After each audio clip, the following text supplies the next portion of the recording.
Michael Conlan, the finger-flicking Irishman. He improves to 5-0.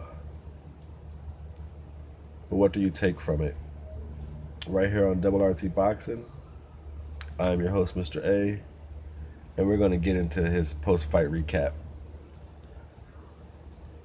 Now, this is a first of things first. Thank you for tuning in. Thank you for supporting the show. As always, I appreciate it. Now, as for the fight itself, I gotta take a step back and constantly remind myself this was his fifth fight. Getting a lot of sucked in and drawn in of what's been happening around the world. Sometimes with fighters, you got Lomachenko doing great things in early careers. You got DDD. You got Yard. You know, you got now you got Conlan.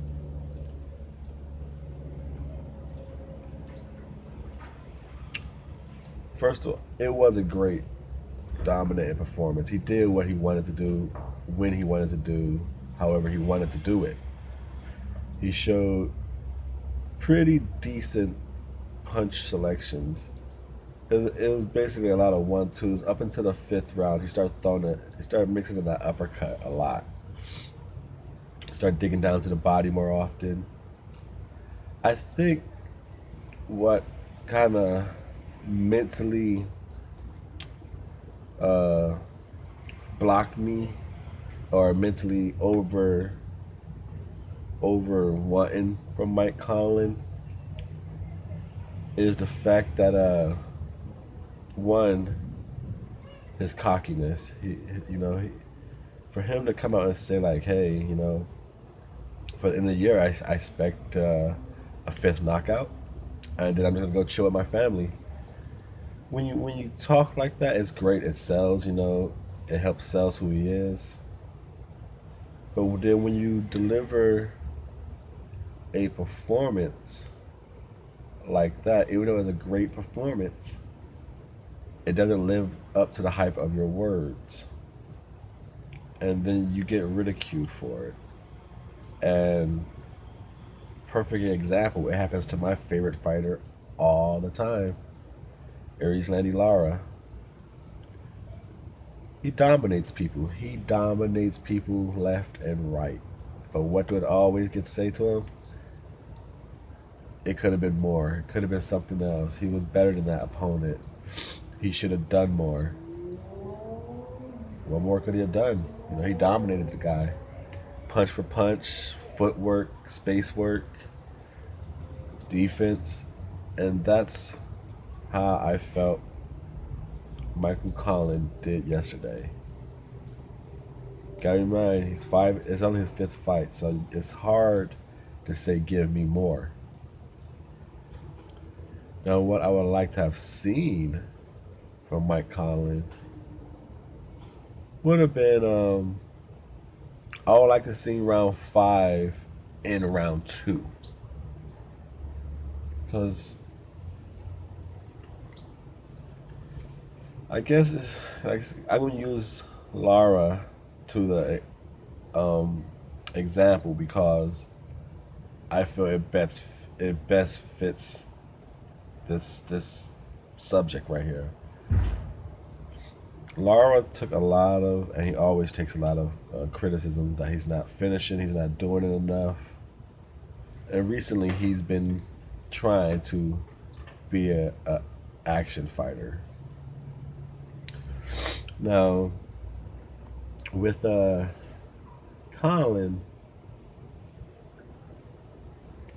and I think what also really hurt Conlan's performance was the fact that we know there's gonna be a fight with him and Shakur Stevenson. That's his first big fight.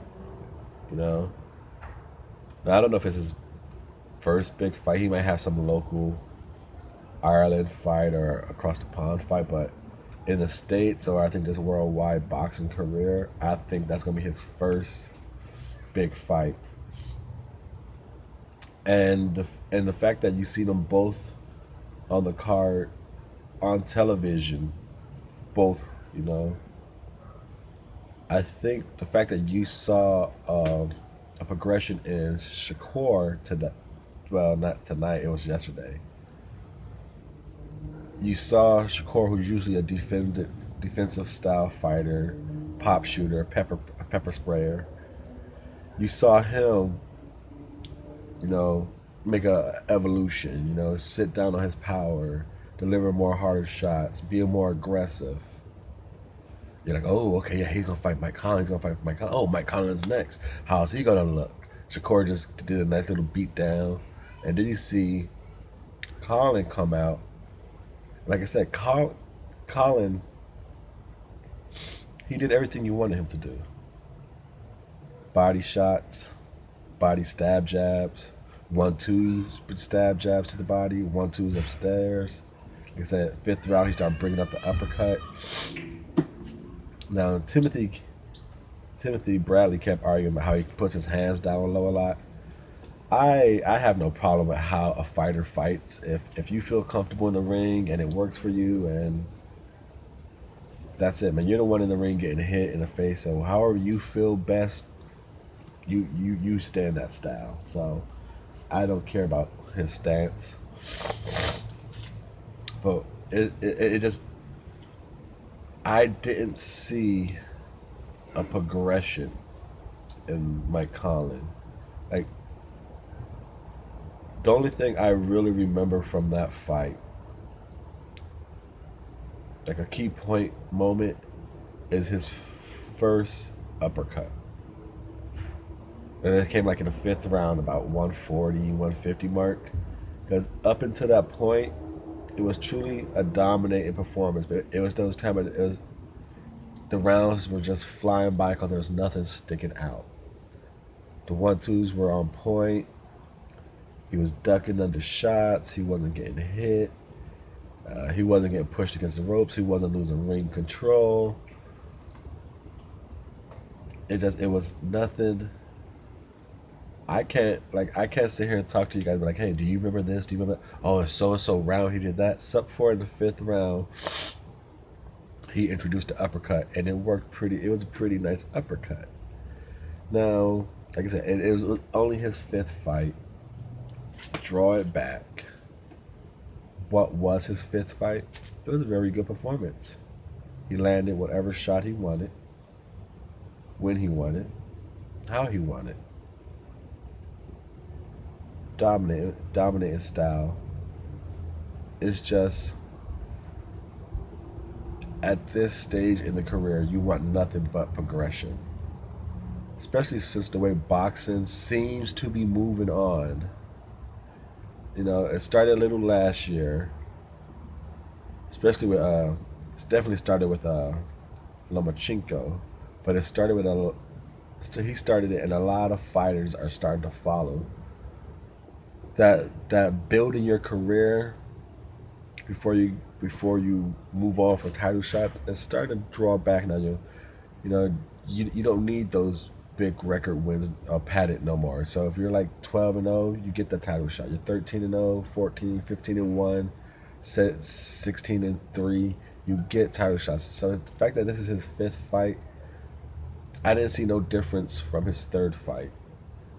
You know, because so far in his career, my best fight for him, what was the guy's name? I forgot his first name. I want to say, I think his name was Horn, the little guy with the mustache.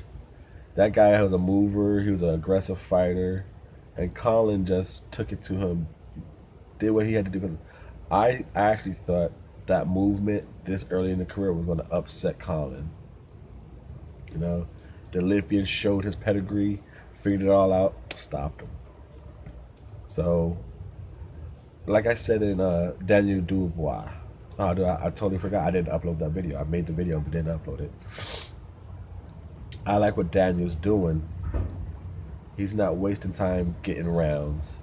You perfect yourself. You get better in the gym. When it's ding ding time under the lights, get him out of there. Get him out of there. And I feel Colin took his gym under the lights last night, and I just don't want to see him. I don't want to see what happened in his Olympics happen to his professional fight because he said he didn't go for a round or two, or it's 3 rounds he shaved off. Perfect example: Tevin Farmer versus Ogawa. Tevin Farmer had a little lapse of go for effort, and it cost him a belt. Now I don't want to see Mike Conlan get into a little comfortable false confidence where one day it might cost him a round or two, might cost him a big fight. And and that's what I saw last night. I feel he should have got Molina out.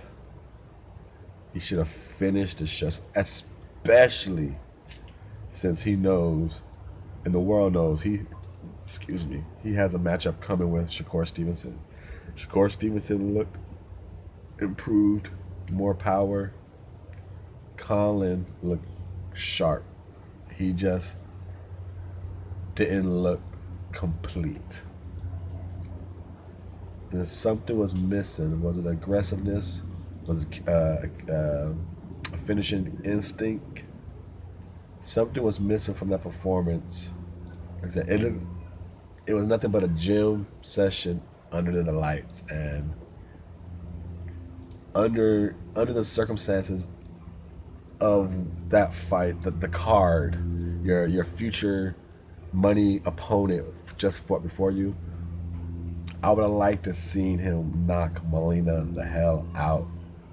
Especially in the 5th round when he decided to actually turn on the aggression. Like, okay, I did my work. I got my little kinks out.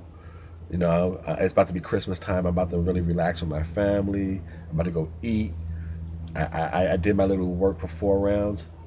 Get him out. And I would like to see that, but taking all the nitpicking away, the post-fight recap right here on Double RT Boxing. I am your host, Mr.A. So thank you for your time and support. Mike Conlan did absolutely everything right, except for show a finishing killer instinct. But boxing wise, he was on point. 1-2s were nice. He wasn't too sloppy. He didn't miss too many shots. I would have liked to have seen a finish. Like I said, people say it's good for him to go rounds. No, it's not. No, it's not. If you don't need improvement, then you don't need the rounds. Like I said, it's not like he needed something to work on. Really, what is wrong with Mike Conlan's game? He don't need nothing to work on. You don't practice a finisher. You don't practice a killer instinct. You do it, and that's all it was. The jabs were there, the uppercuts were there, the body game was there, the foot movement was there, the defensive slipping punches were there. He just didn't have that killer instinct. Hopefully his next fight, the first one of 2018, a little more aggressiveness. Get him out. But overall, Mike Conlan, easy, dominant victory. This is Double RT Boxing. Thank you for watching the show. I am your host, Mr.A. Ready, talk boxing. Thank you for your time and support.